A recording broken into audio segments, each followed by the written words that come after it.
lokuta elati kazaka.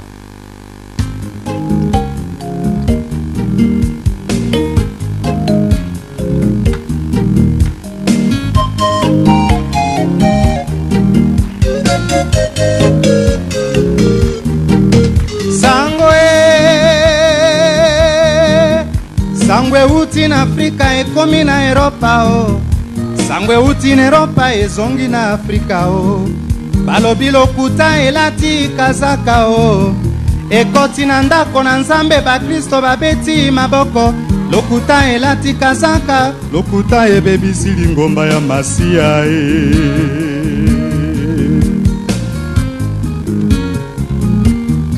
Lokuta elobi fulani asali kasete ya témoignage. Lokuta elobi songolo azali koyemba na kisie. Lokuta elobi pakala silande kokufa bakliso ya minyato balangwisi bango na lokuta.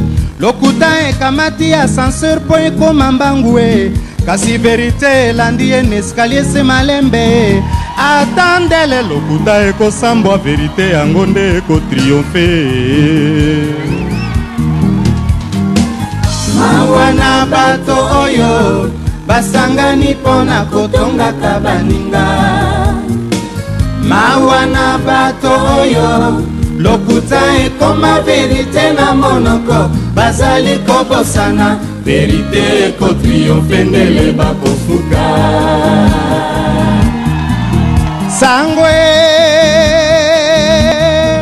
Sangwe uti na Afrika ekomi na Europa o. Sangwe uti na Europa ezongi na Afrika o. Lokuta ebandaka na jardin ya Edene. Adam na Eve baliaka mbuma sepo na lokuta. Lokuta ekonti na ndako ya Abrahama o. Apresente mwasi na ye lokola sœur na ye. Lokuta ekoteli mokonzi ya loma o. Alobi Joseph alukaki ye makango Lokuta ekonteli Anania pe Safira o. Bakosi lingomba pona biloko batekaki. Lokuta elongweti bakonzi ya loma Atandele lokuta ekosambwa verite yango nde ekotriomphe.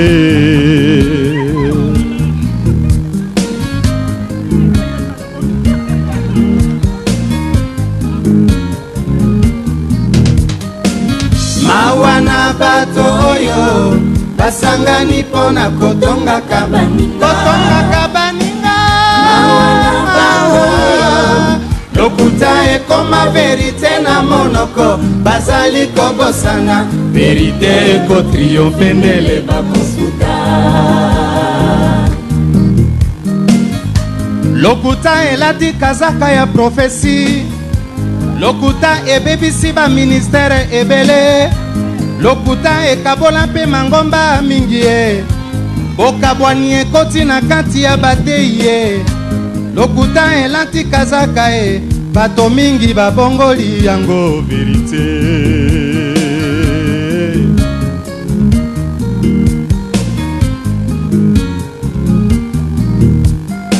Mokristo ya solo azali moto ya verite.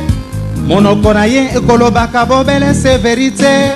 Matoi na ye ekoyokaka bobele se verite. Koko ya lokuta kombo na ye satana Bato ya lokuta bayebi bakokende na moto kasi oya yebi verite lobiko na ezali assuré. Mawana bato oyo basangani pona kotonga kabaninga.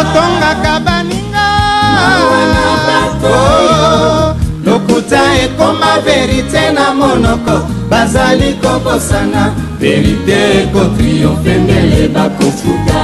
Bino kuna na ngambo boyoka Mawana bato oyo basangani pona kotonga kabaninga. Kotonga kaba pasteur situna matanga Lokuta ekoma verite na monoko. Bazali kobosana verite ekotriomphe ndele bakofuka. Mesdames, Messieurs, frères et sœurs dans les Seigneurs, bienvenue dans cette spéciale émission réplique et rétablissement de la vérité. Comme vous savez, nous poursuivons la série de notre émission spéciale réplique, spéciale riposte ou rétablissement de la vérité. Aujourd'hui, nous allons riposter et nous allons rétablir la vérité avec la famille restreinte de la sœur Meda.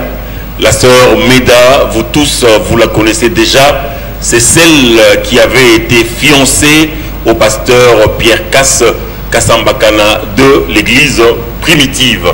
Alors, pour co-animer cette émission, je vais le faire avec mon frère Daniel Bouya, qui est confrère aussi, journaliste, à qui je m'en vais directement dire bonjour et comment allez-vous? Par la grâce du Seigneur, ça va. Et puis salut à toutes et à tous, téléspectateurs de cette émission. Vous nous suivez à travers le monde entier. Nous sommes ici pour parler de la vérité parce que nous sommes l'église de la Bible. Étant journaliste, nous sommes là pour fouiner des informations, pour vous donner, et puis nous sommes là aussi, étant aussi la famille, il ne faut pas manquer cela. Donc c'est un peu ça. Alors très bien, et cette émission, ça sera une émission trilingue. Nous allons parler en français, nous allons parler en lingala et nous parlerons également en kikongo parce qu'il y a parmi nos invités, il y a celle qui maîtrise parfaitement bien la langue kikongo. Alors elles vont devoir parler en kikongo. Alors je m'en vais vous présenter les invités que nous recevons dans notre émission. Nous avons à côté de mon confrère Daniel Bouya, nous avons Jérémy Bouya-Ndouzi. Il est le grand frère du père de la sœur Meda, le frère Daniel Mabiala qui est à la prison centrale de Makala. Frère Jérémy Bouya-Ndouzi, bonjour et soyez les bienvenus à cette émission. Merci frère pour la parole. En tout cas, je vous remercie de m'avoir accordé la parole. Je suis le grand frère direct du même sang du pasteur Daniel Mabiala. Nous sommes venus ici pour défendre la vérité. Merci frère. Merci. Et à côté de vous, nous avons Maman Mbumba Mambweni, elle est tante paternelle de la sœur Meda. Maman Mbumba Mambweni, mbote na yo? Mbote papa. Sangoboni? Sangomalam. D'accord. Et à côté de vous, nous avons le frère Kefas Mabiala, il est le grand frère de la sœur Meda. Bonjour et soyez les bienvenus à cette émission. Bonjour et merci, je suis Kefa Mabiala, le fils du pasteur Daniel Mabiala, donc le grand frère de la sœur Meda. Très bien, et soyez les bienvenus à cette émission. Merci. Alors, à ma droite, nous avons la sœur Mbondo Ndouzi, elle est tante paternelle de la sœur Meda. Tante Mbote Nayo, Yoro Balaki Congo. Mbote, mon frère. Ngeke Mbote. Mouke Mbote. Très bien. Alors, à l'extrême droite, nous avons la sœur Meda, celle qui avait été fiancée au pasteur Pierre Kassambakana.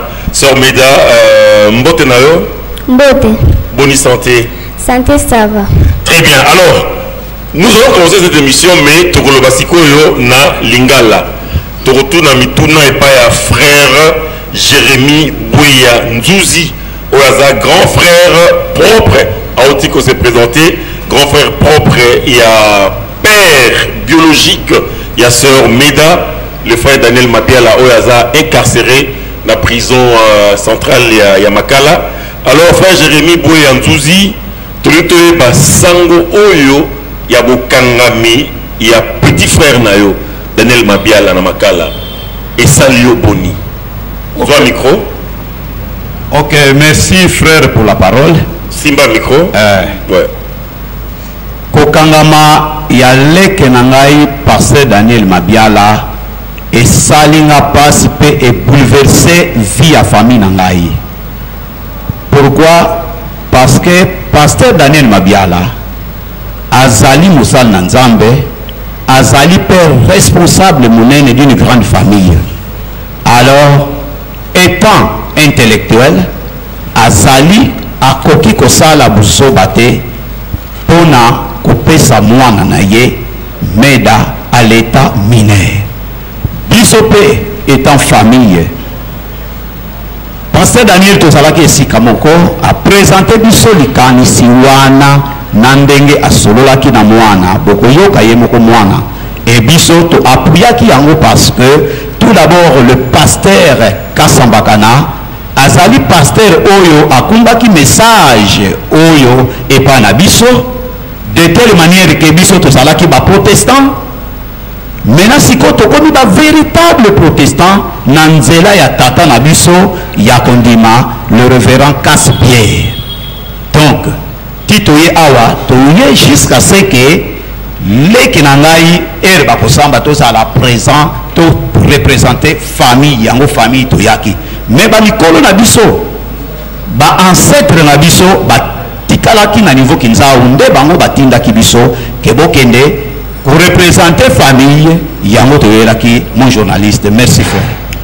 Mais motuna mosusu yango yo bazo funda pasteur Pierre Casse na parquet na justice balobi asali mariage forcé na sœur Meda yo koloba boni est-ce que mariage on ezala ki forcé mon frère et loka liboso il faut que yeba pour être beau découvrir que eza mariage forcé ou bien mariage forcé il faut que tout le monde biso étant parent toza na réponse oyo apesaki parce que totunaki mwana ye moko aza na mongongo na ye koloba parce que aza majeur aza mineur te d'ailleurs ndenge bozotala ye wana aza à côté ya tata mwasi na ye tala même taille ya petite sœur na ngai ya même sang que mwana oyo aza na nsima na ye biso famille na biso bamosusu bazaka mwa molai neti à côté ya ngai oyo azaka mwa molai mosusu baza mikuse emeda aza mineur te pasteur Kasambakana abalaki mineur te mon cher frère pour découvrir très très bien monsieur le journaliste tuna mwana na biso meda akopesa pe réponse ndenge nga na lobi. Voilà, alors balobito tuna mwana meda akopesa réponse le voilà papa nae papa kulutu nae auti koloba. Alors sœur Meda mbote na olisusu mbote mokili egangi mokili lobi que pasteur Pierre Casse abali sœur Meda mineur yo mokoza nous en maloba.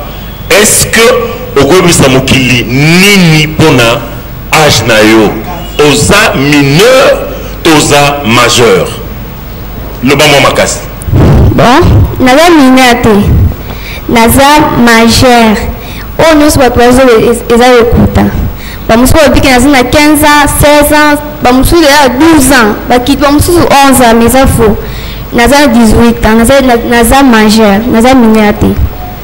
Mais aux ans 18 ans, date de naissance nayo, est-ce que vous avez bien rappelé à nos téléspectateurs? Date de naissance nayo na botama le 29 septembre 2005. Le 29 septembre 2005. Celui qui bêtis calcule tout le monde qui vous en a 18 ans révolu. C'est oui, ça? Oui, c'est ça.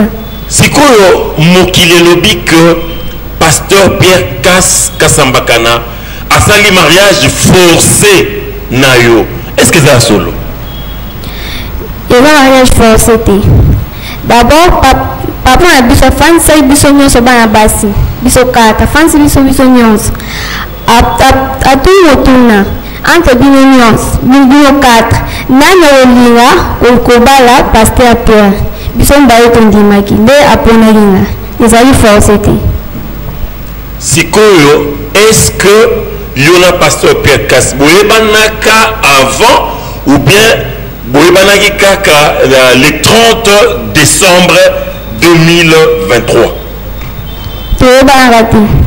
Toyebanaka le 30 décembre. Attaque pasteur, n'a attaque sœur l'église na yebaki mais ye ayebaki na te. Ye première fois mona na vie na Isaïe kaka le 30 décembre 2023. On a première fois mon akio. Oui. Le 30 décembre 2023, des premières fois pasteur Pierre Casse à mon akio. Donc avant d'attendre botika là, comment on a été yona et mais pas qui est en tant que sœur, il y a église primitive. Au moins on a la télévision, on a la prédication. Mais qu'on coûte la peine physiquement, on coûte la tête. Bon si quoi le bateau tout n'a pas pasteur Pierre Casse aza polygame. Aza déjà n'a pas si 11. Yo, au CPR comme 12e femme à pasteur Pierre Casse. Et l'on connaît pour ça que yo ondima au comme 12e femme à pasteur Pierre Casse. Bon, parce que ça biblique, c'est normal même de la Bible, quoi. Bah c'est un jambaza ou bah c'est David azaki na 500. Ça le mis, n'a pas on bon comme et ça le coûte. Il y a peut-être puis moi ce que ça me dit c'est 20 même 30 mais ce n'est pas un problème. Donc cause la même 30e, ce n'est pas un problème. Oui.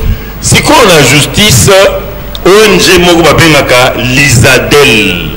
Et ça ONG il y a ba défense, il y a ba droit, il y a ba élève, na ba enfant. Ba bimi la justice baza ko condamner pasteur Pierre Casse bazo ba ki défendre yo. Est-ce que yo pesa ki ONG wana Lisadel mandat ba défendre yo? Ou pesa ki ba permission ba défendre yo? Na pesa ba permission te. En plus na yo ba ngote. Mais baza bon mo ata mo ba na éviter nde basa makele na ba kali na MC na yo ba ngote. Na pesa ba permission te ba kota dossier na te. Na pesa ba ko na micro wana, ota la caméra, ozo bisa Lisadel nini.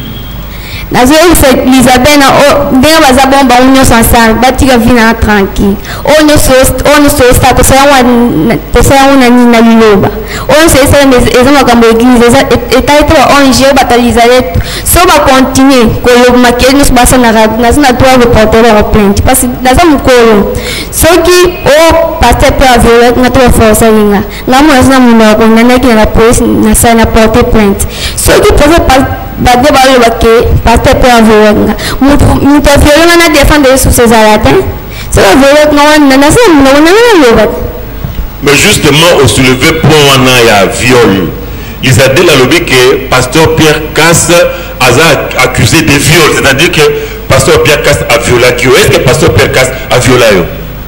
Oui, a violé. D'ailleurs jusqu'à maintenant dans un voyage ceux qui vont passer au violé na ba na preuve parce que tu bien tu peut-être ça il test na ça vient jusqu'à aujourd'hui. Bah on a na preuve.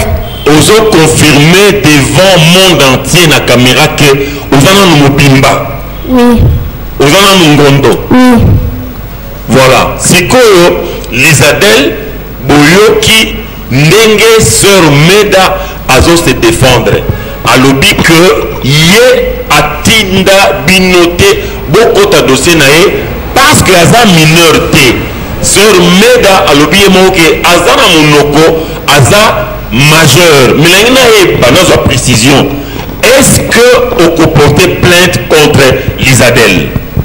Oui, on a porté plainte. Vous portez plainte contre Lisadel pour Nini? Parce que nous sommes en ça passe. Basamsi na bagolo sosina za il y a des fois na wodi malibanda te sona bi ba no so batala o ke passe muso ya beta kama ka photo piyo mamko nani na réseaux sociaux donc ça ngane passe ba yo sanga passe nazo na to ko porter ba plainte pour na porter plainte toyoki que ozape ko senga na justice a libérer pasteur Pierre Casse a libéré papa na yo pasteur Daniel Mabiala ou à la prison centrale Yamakala parce que passe côté na libota na bino loba nanu passe côté na libota na bino bana bakanga papa na yo oui passe côté na libota passe côté ndenge nini zoli kana libota na bino sikoyo papa biso na asoki pana na biso nyonso fute biso nyonso baleki na bata na classe te bayo bazina maternelle bakati mi bayo bazina université bakati nyonso wa cause na bango. Alors, mais si qu'on a la justice nini pour na papa na yo Daniel Mabiala et puis pour mobali na yo Pierre Casse. Na aussi na juste libération na bango. Ba libérer bango parce que innocent. Alors, la sœur Meda demande à ce qu'on puisse libérer son père Daniel Mabiala qui est à la prison centrale de Makala ainsi que le pasteur Pierre Casse son mari qui sont incarcérés injustement selon les déclarations de la sœur Meda. Tozon en a un peu plus tard. Alors, Daniel Bouya, oui, bonsoir. Vous co-animez cette émission avec moi. Nous avons deux sœurs ici. Nous avons la sœur Mbondo Nzouzi à ma droite, qui est la tante paternelle de la sœur Meda, ainsi que la sœur Mbumba Mambweni, qui est également aussi tante paternelle de la sœur Médamé, elle ne parle convenablement que le Kikongo. Alors je vous cède la balle pour que vous puissiez vous entretenir avec elle en Kikongo. Matondo Mingi, Botompangi, Chamba, merci beaucoup sur l'intervention parce que Beto Kebato ya Congo central, de Beto Baga Kikongo, Samona Inchi, Bampanga Beto Yai, Yabakento, Bameka Tukwa na Congo central. Allez, Beto Kuna Ndinga ya Kikongo tuke Tubaka, Samona Inchi, Mambu Yai, Batu Yonso Fano Kuzaba, Wamutindo Keno Kutambudila, Mambu ya Kisadi ya Nzambi, Kasamba Kana Pierre. Donc, Bana Matadi, Bana ya Boma, Bana ya Congo central, Yinza ya Mvimba, Beno Yonso Kelandaka Ndinga ya Kikongo, Beno Zaba Eti, Beno Yonso Kelandaka Ndinga ya Kikongo, Beno Zaba Eti, Bubu Yae Beke Baka Luve ya Kukua, Batata Mwasi ya Mwana Yankento, Yine Bake Bokeleka Kumbu ya Meda, Hope, Kasamba Kana. Donc, alors, Mekon na ndambu ya Tatanketo ya Congo central, Yine Bake Bokuna Tatanzuzi, Wamutini Mavibi. Bien. Ma vie ça va? Ma vie ça va. Oui, sentiment parce que Batouken Rolanda Ninza ya Mvimba. Beto awa tokena Manza Kinshasa. Alors tubila beto tete mambo ya mekuiza. Bamekanga Kisadi ya Nzambi, Frekas, bametuba keno yamekuela mwana na Beno, yankele mwana ya Fioti. Amekuela mwana na Beno parce que bame forcé yandi, ngenge tata mwasi. Tomeka tala et puis bien, benoke même taille. Alors Batouken Kulanda ngenge tata mwasi, ngeke na luve kutuba na nkangu balanda nge. Nini ngetuba batuba ke beme pesa mwana le Beno play kaka beme forcer mwana kile mwana Fioti ngenge tata mwasi nini ngetuba sana Batouken Kulanda nge.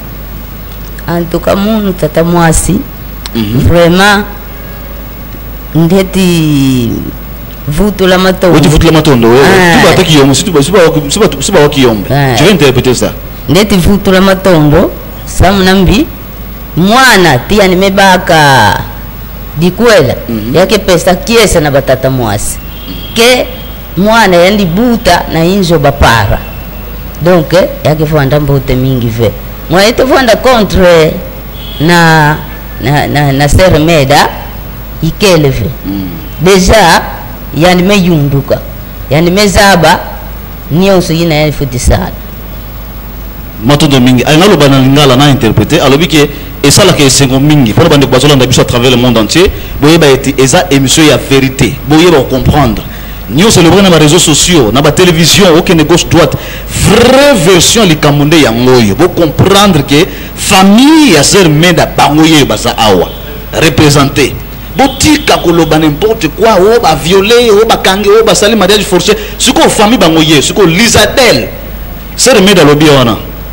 nana tindi bino Lizadel boke no ko défendre ya zawana bosoli na yete ni ata o Sœur Meda yakabo to sola rien du tout maman boke na justice kuna biso Lizadel boso défendre mwana mais so okina parler du peuple là bana bazawana boke na tana parler du peuple boso kipe na bana wana bolanda mwana Meda boye mwana bali batatemo salobi boye biso to sepeli parce que biso na Congo central libala ezake sengo biso batata mwasi to boye libala wana te on est très d'accord avec ces mariages et puis biso telemi la honte kaka bino boye kambangu boye donc bokana passer kaskala likambo ezana mo simple boye libala eza esengo batata mwasi yango alobia asa d'accord pour ces mariages bas telemi la ki passer kaste ni leki la bango frère dans ma biala même yepe ba telemi la ki était balobi que c'est bien mwana abala ke kutu vierge.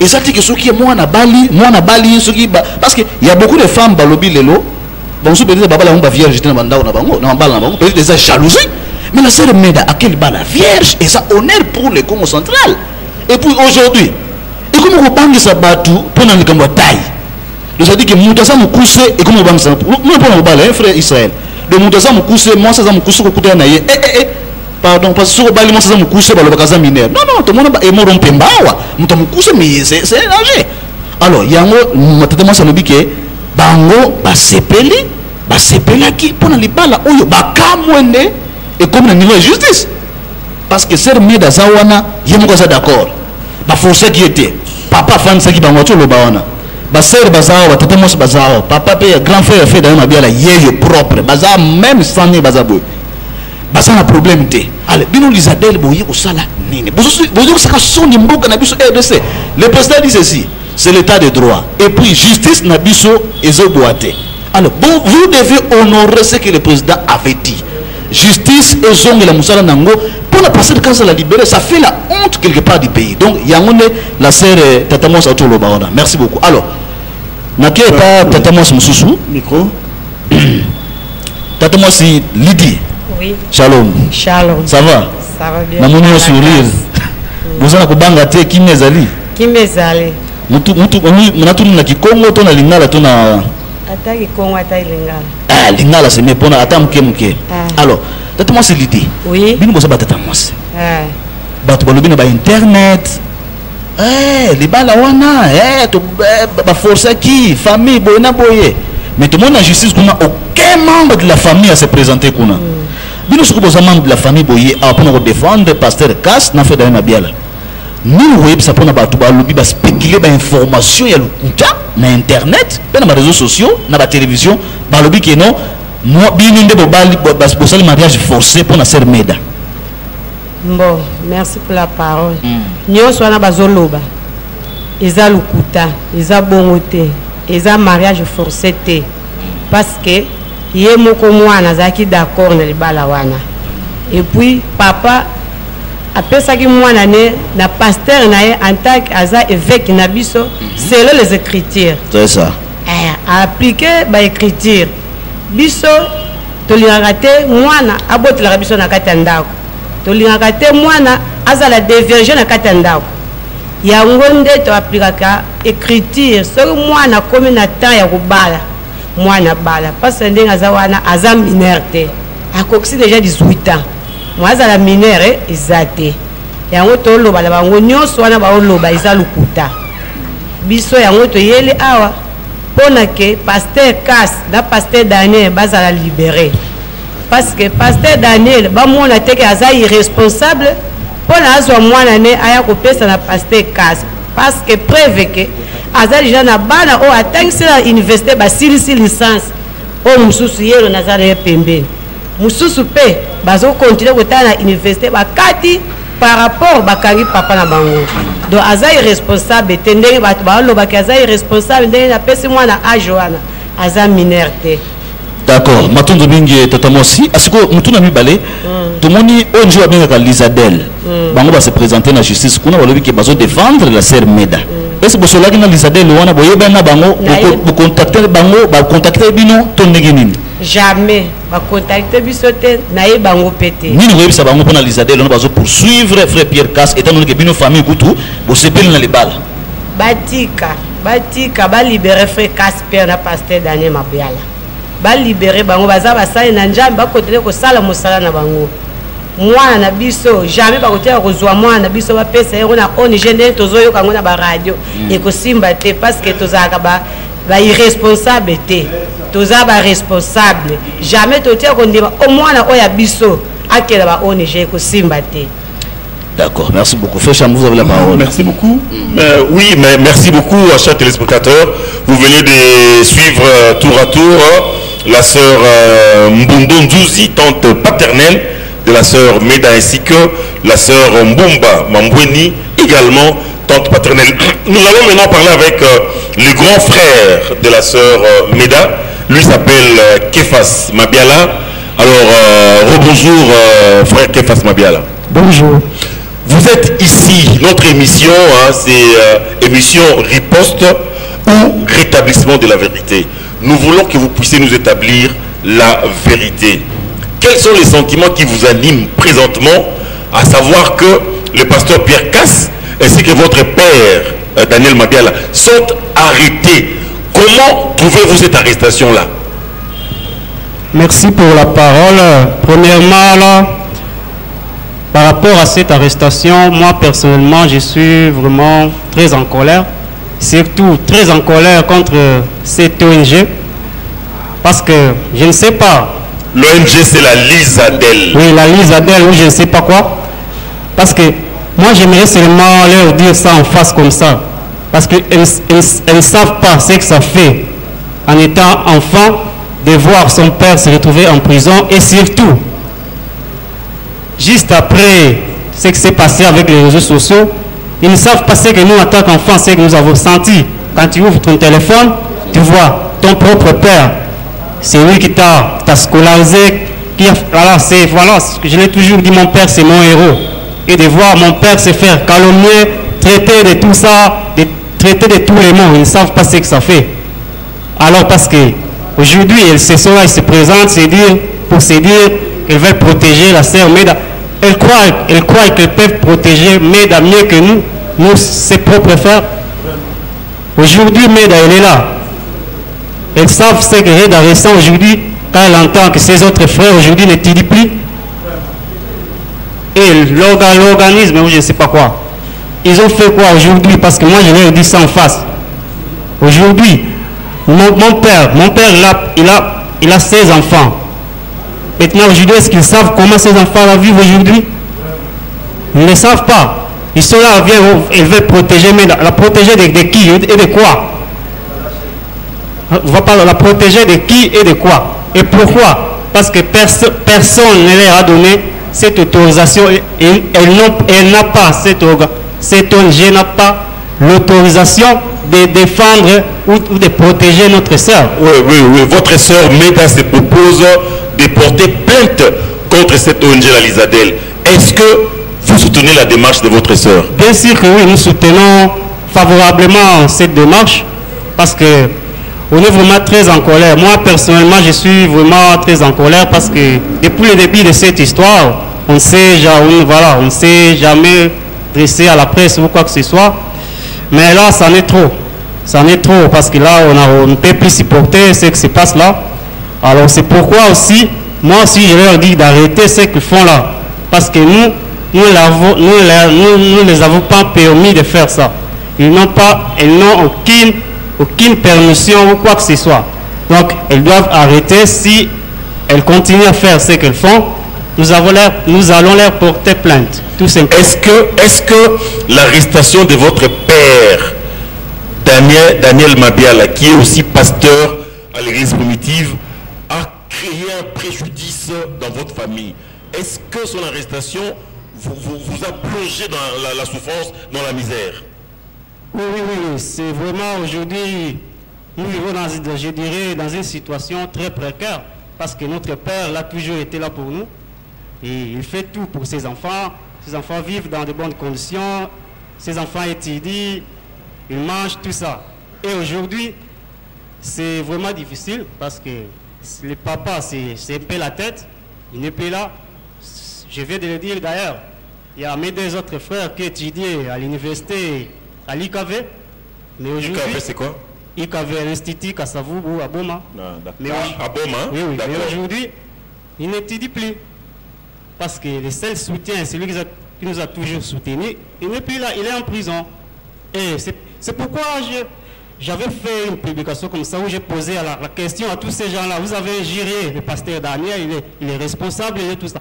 Aujourd'hui, il est en prison. Ces enfants aujourd'hui qui n'étudient plus, qui ne peuvent plus même vivre normalement, vous avez fait quoi pour eux?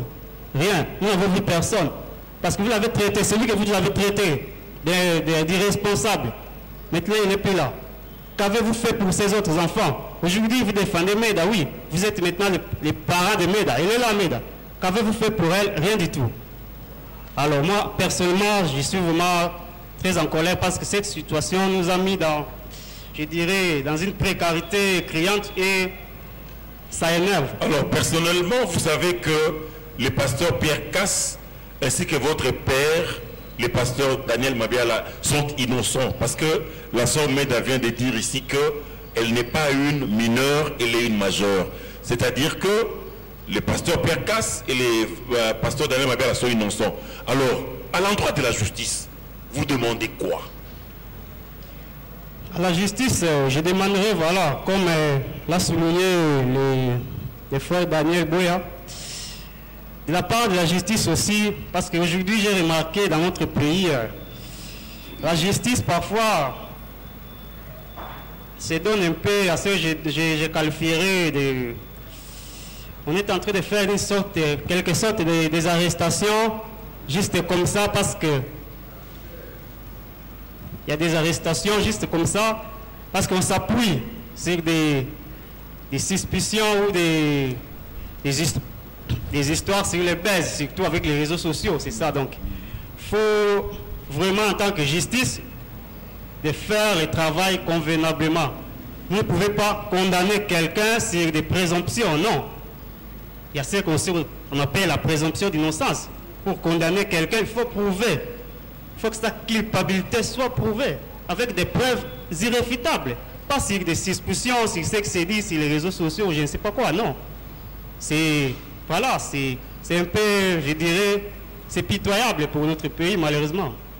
Alors, justement, parlant des rumeurs, parlant de la clameur publique, nous allons ici vous présenter un fait probant, un fait palpable, un fait immuable qui va vous prouver qu'il ne faut jamais, alors jamais juger selon les apparences, mais il faut juger selon la vérité. Il faut juger selon les faits. Nous allons demander à la sœur Meda ainsi que à sa tante Mbondo Nzouzi de se mettre debout. Mettez-vous debout s'il vous plaît, vous deux. Si la caméra peut prendre les deux sœurs, vous allez voir qu'il y a une telle ressemblance entre ces deux sœurs. Alors les gens se sont fiés à la taille, à l'apparence de la sœur Meda, pour dire que la sœur Meda est une mineure. Mais alors, si je vous pose la question de savoir, quand la sœur Nzouzi Mbondo, quand elle avait 18 ans, quand elle avait 19 ans, quand elle avait 20 ans, elle avait quelle taille? Est-ce que le monde, vous pouvez répondre en regardant ces deux sœurs? Celle-ci, c'est la tante maternelle de la sœur, la tante paternelle de la sœur Meda. Elle s'appelle Mbondo Nzouzi. Alors, quand elle avait 20 ans, elle avait quelle taille? Parce que regardez, apparemment, je vois même que la sœur Meda est plus élancée que sa tante paternelle. Maintenant, la tante paternelle, Mbondo Nzouzi, quand elle avait 20 ans, elle avait quelle taille? Alors, voilà pourquoi nous demandons désormais que cette émission puisse servir d'une émission pédagogique, que les gens puissent voir et que les gens ne puissent plus juger selon les apparences, que les gens ne puissent plus juger selon ce qu'on voit à l'œil nu. Mais il faut juger selon la justice, il faut juger selon la vérité, parce que la Bible, qui est la parole de Dieu, nous interdit de juger selon les apparences. Regardez la sœur, regardez la sœur Meda, regardez sa tante paternelle Mbondo Nzouzi, qui est plus élancée. C'est la sœur Meda qui est plus élancée. Mais alors, sa tante paternelle, quand elle avait le même âge que la sœur Meda, aujourd'hui, elle devait avoir quel âge, quelle taille? Elle devait avoir quelle taille? Alors, mais si à l'époque là, quelqu'un s'était présenté pour épouser la sœur Mbondo Nzouzi, la tante paternelle, vous allez encore crier qu'elle est mineure parce qu'elle est de courte taille, parce qu'elle est de petite taille. Désormais, que notre justice aussi puisse considérer ces images-ci pour arrêter de juger les gens selon les apparences, selon la clameur publique. Ne faut jamais condamner quelqu'un ou arrêter quelqu'un à cause de la clameur publique. Regardez, maintenant, le monde va dire quoi? Nous attendons à ce que le monde puisse nous donner la réponse entre la sœur Meda et sa tante paternelle. Je pense que c'est la petite sœur de son père, la grande sœur de son père. Regardez la taille de la grande sœur de son père. Donc, quand on a dit que la sœur Meda, sa taille, c'est la taille de leur famille, la preuve est là. La preuve est là. Il faut que ces images puissent circuler dans le monde entier. Il faut que le monde entier puisse voir ces images et arrêter de juger par les apparences. Même la parole du Seigneur est contre ça. Ne jugez pas selon les apparences, mais jugez selon la justice. La sœur Meda a dit qu'elle a 18 ans révolus. Alors, mais pourquoi vous avez arrêté le pasteur Pierre Casse? Il n'a absolument rien fait. Il n'a pas épousé une mineure. La preuve est là. Et que le monde entier puisse voir et tirer les sons. Que la parole du Seigneur demeurera toujours la vérité. Parce qu'elle dit, ne jugez pas les gens selon les apparences. Les apparences sont là. Les apparences sont là. Voilà, vous pouvez vous asseoir. Nous allons retourner auprès de notre frère Képhas Mabiala. Vous avez quelque chose à ajouter eu égard à ces dossiers? Merci, merci. Et en soulignant tout ce que vous avez dit sur les apparences, mais soyons serrés quand même. Parce qu'aujourd'hui, Elisabeth se prononce et dit qu'elle est mineure, tout ça. Mais qui connaît mieux l'âge de la sœur Meda que son propre père? Mais ils doivent se poser cette question. Est-ce qu'ils connaissent mieux la date de naissance de la sœur Meda mieux que son propre père? Il n'y a pas longtemps ici dans ce pays, il y a eu un enrôlement. On était là, on est parti comme ça. Il n'y avait pas Elisabeth pour dire non, tel enfant. Non, on était là comme ça, on est parti comme ça et puis voilà. Et puis chacun donnait l'âge qu'il a donné. Puis nous avons tous des cartes ici. Et aujourd'hui, moi ça m'étonne aujourd'hui. Donc ils doivent arrêter parce que si cet ONG continue, nous allons le poursuivre en justice. Voilà. C'est tout ça que je voulais ajouter. Voilà, je pense que la Lisadelle est prévenue. Si vous continuez, la famille de la sœur Meda va porter plainte contre vous. Parce que vous n'avez pas qualité. Parce que vous n'avez pas vérifié l'information à la source. Parce que vous ne connaissez même pas la date de naissance de la sœur Meda. La question est posée ici. Qui peut connaître la date de naissance de la sœur Meda ou l'âge de la sœur Meda? Mieux que son père, mieux que sa mère. Parce que le père et la mère disent que leur fille est majeure, 18 ans révolus. Ce n'est pas pour rien qu'ils ont donné leur fille en mariage au pasteur Pierre Casse. Maintenant, vous, par les apparences, tout simplement, vous arrêtez deux personnes, deux responsables, deux grandes personnes, deux grandes personnalités, vous les arrêtez, vous mettez en prison. Pourquoi? Parce que vous vous fiez seulement aux apparences. Mais regardez maintenant, les apparences vous ont trompé. Vous avez vu la tante paternelle, qui est de courte taille par rapport à la sœur Meda. Donc, monde, arrêtez, changez, justice, jugez selon la vérité et ne vous fiez plus jamais aux apparences. Nous allons revenir, je pense que nous chutons déjà. La sœur Meda, vous avez les micros, regardez la caméra. Est-ce que vous avez quelque chose à dire? Bon, nana yola surtout na mokonja mboka na biso. Bala natumaka barima ezoleka na internet tuwani za luputu bio mo itanji na ndi tuza. Poza presque taille moko. Na aussi la juste ba libérer papa na oba na parce que basa le côté. C'est ça, c'est ya on kan na loba. Ba libérer papa na yo na mobali na yo parce que basali est loko mon côté.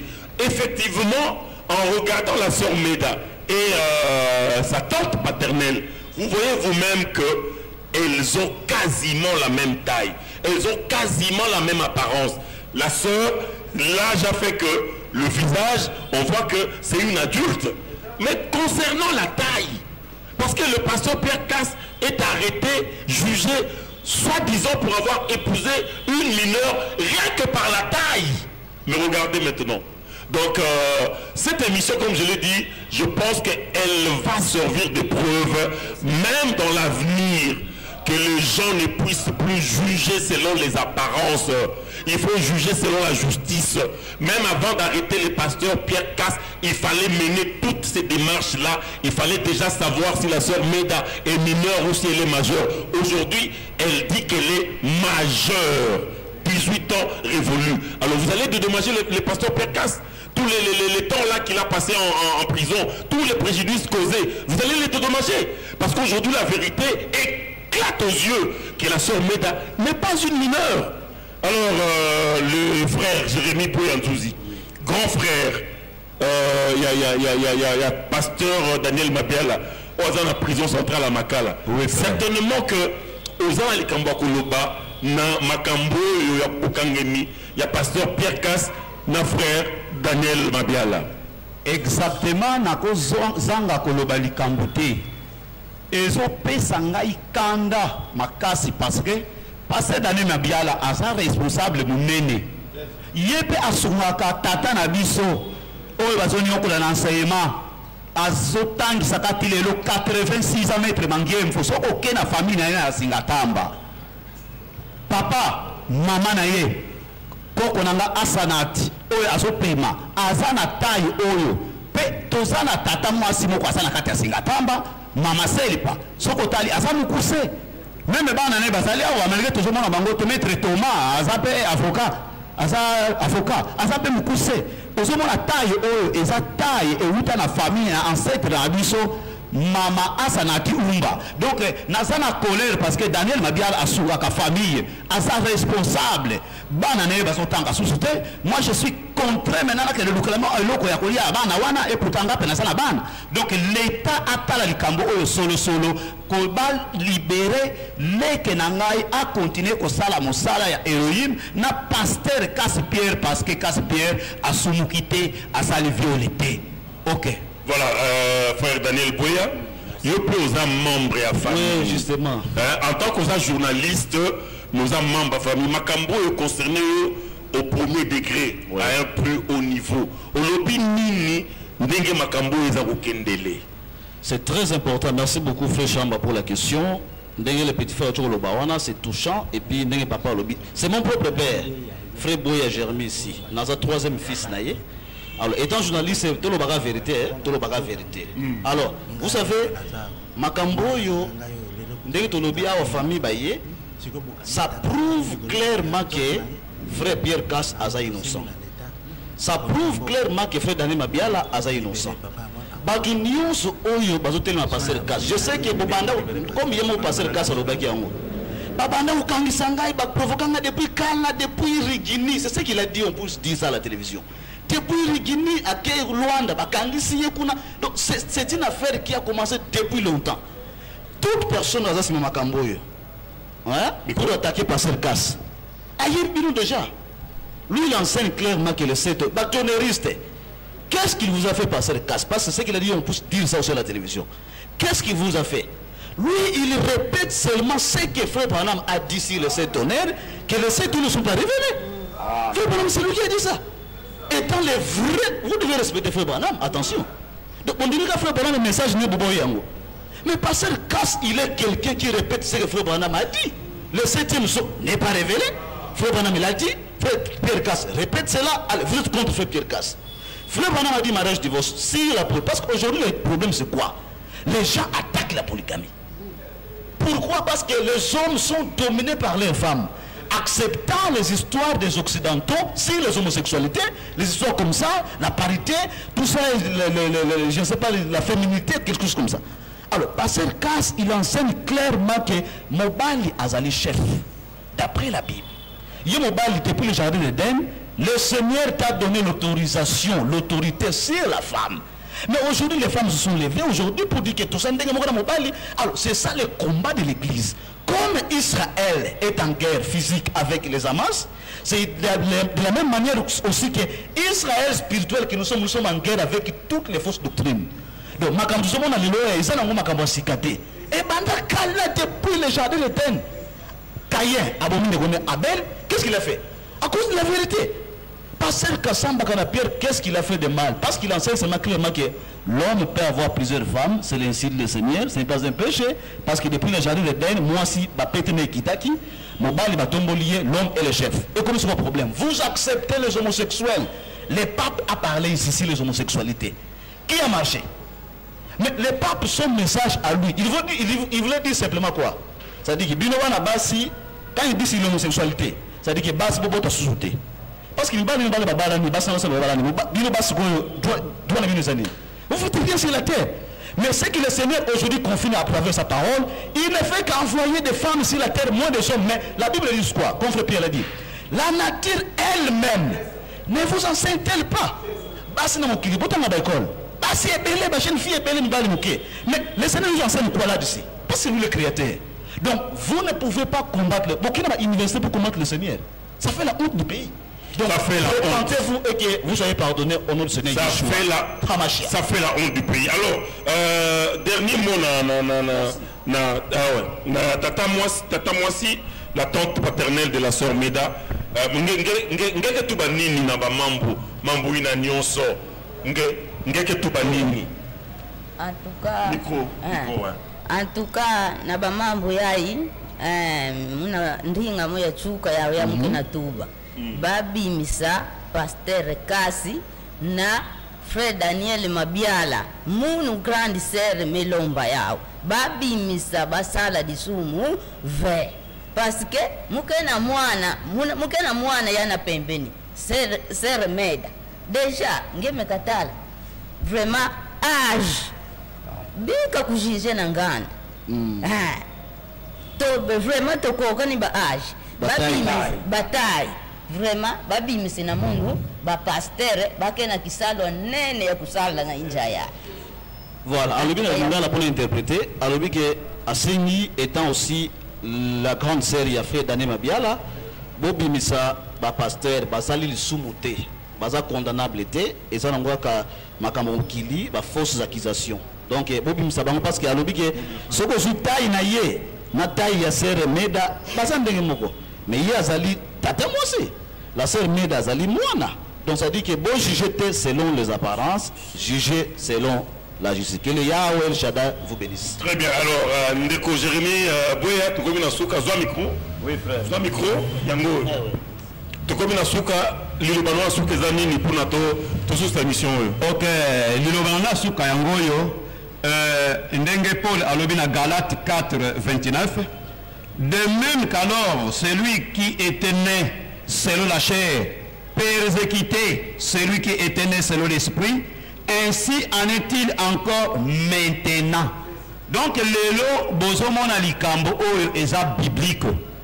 Ba faux pasteur sikoto bibisa bango to talisi bango na monde que baza ba faux pasteur et que moko kaka azana parole sur la terre aujourd'hui azali identifié dans Matthieu 24:45 nde komba ezaka kakuna un tel azolo baza Matthieu 24:45 ayo côté ya batonner oyo Bible na lobi que n'allez pas au-delà de ce qui est écrit, ça c'est ainsi dit le Seigneur, mais pasteur Casse-Pierre Nana Zoye Bisabino, je crois de tout mon cœur, ministère naye yako kabola kabilo konabana nzami na tango oyo basana nzala soki omoni mobali azobulisa polygamie azokufa nzala aza hypocrite. La Bible dit que ni les hypocrites n'hériteront le royaume. Et nazoyebisa bango nyonso bamibali baza na sexe normal comme oyanga ya bweya baye balikambo oyo le Seigneur Jésus-Christ Yeshua Hamashiach a corrigé bango makasi. Pourquoi? Parce que Elohim appelle ce remède ya sexe qui est la polygamie. Et frère Branham a lobaki yango na mariage et divorce paragraphe 10 qu'il y aura sur la terre même une seule personne akokangama na vérité wana même bobo makaka. C'est Casse-Pierre qui est l'évêque général du message du temps de la fin. Et William Branham a monaka Casse-Pierre que ewa de Franck akokwei saka épée. Mais il y aura quelqu'un à kozwa mupanga wana akokumba ngo vers le but, vers l'ennemi. C'est Kasambakana. Babi Misaye asala mosala comme ça et Seigneur apambo la RDC. Amen. Micro connaît pas sœur Mbumba Mamboni, tante paternelle. Oui. Rapidement, malobano ya suka avant tokabwana. Malobana ya suka ndenge kaka bandeko balobi. Souci na biso eza pona pasteur Casse-Pierre na pasteur Daniel Mabiala babima parce que basala musala monene ya kosala tala balibota na bango ndenge ezali bazo vivre sur kitoko te do babimisa bango. Alors frère Kefas Mabiala, grand frère de la sœur Meda, rapidement votre dernier mot, les mots de la fin. Bon, le dernier mot, je voudrais seulement rappeler aussi aux gens, ils doivent savoir que la sœur Meda, elle est croyante de l'église primitive. Et en étant croyante de l'église primitive, ce qu'elle a fait, c'est simplement pour honorer sa foi, ce qu'elle croit. Donc, les gens ne doivent pas être, je ne sais pas, peut-être qu'ils sont effrayés par les termes donnés parce que le papa dit qu'il a donné. Mais c'est le papa qui donne sa fille au mariage. C'est le papa qui a le droit de trouver même un homme pour sa fille. Pas seulement pour sa fille, même pour moi, son fils. Comme l'a fait Abraham pour Isaac. Donc, les gens doivent savoir que c'est ce que nous croyons. Donc, c'est ce qui nous est toujours prêché par notre évêque, le pasteur Caspierre. C'est pourquoi je demanderai simplement qu'ils soient libérés parce qu'ils n'ont rien fait. Alors, on va sur cette émission sur Meda. Au lobby nini pour notre Tokabona, au tali, à téléspectateurs. Au lobby nini. Femme de Jolo, on a la liberté avant nous.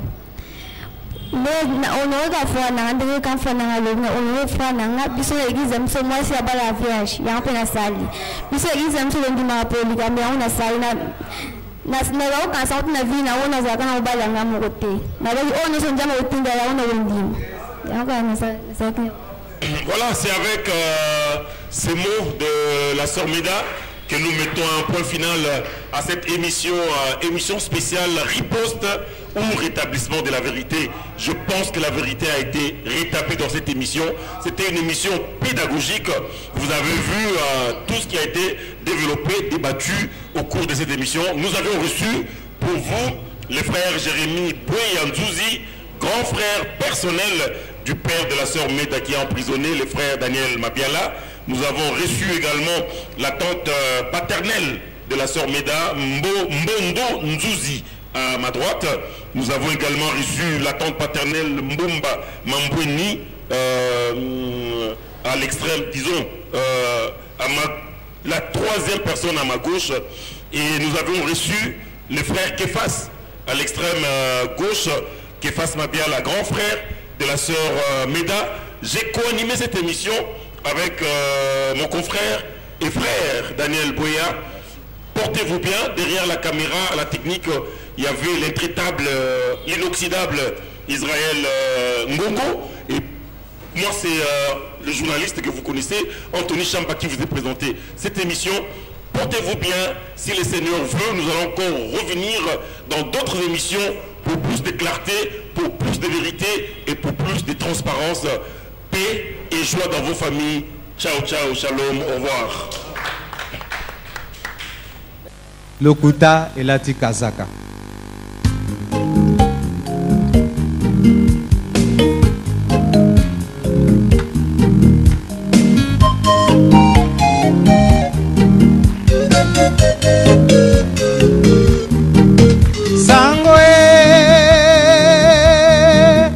Sangwe uti na Afrika ekomi na Europa o.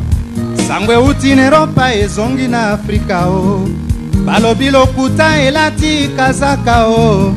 Ekoti na ndako na Nzambe bakristo babeti maboko. Lokuta elati kazaka. Lokuta ebebisi lingomba ya Masia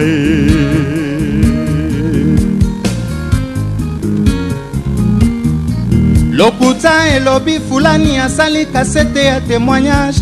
Lokuta elobi songolo azali koyemba na kisie. Lokuta elobi pakala silande kokufa bakliso ya minyato balangwisi bango na lokuta.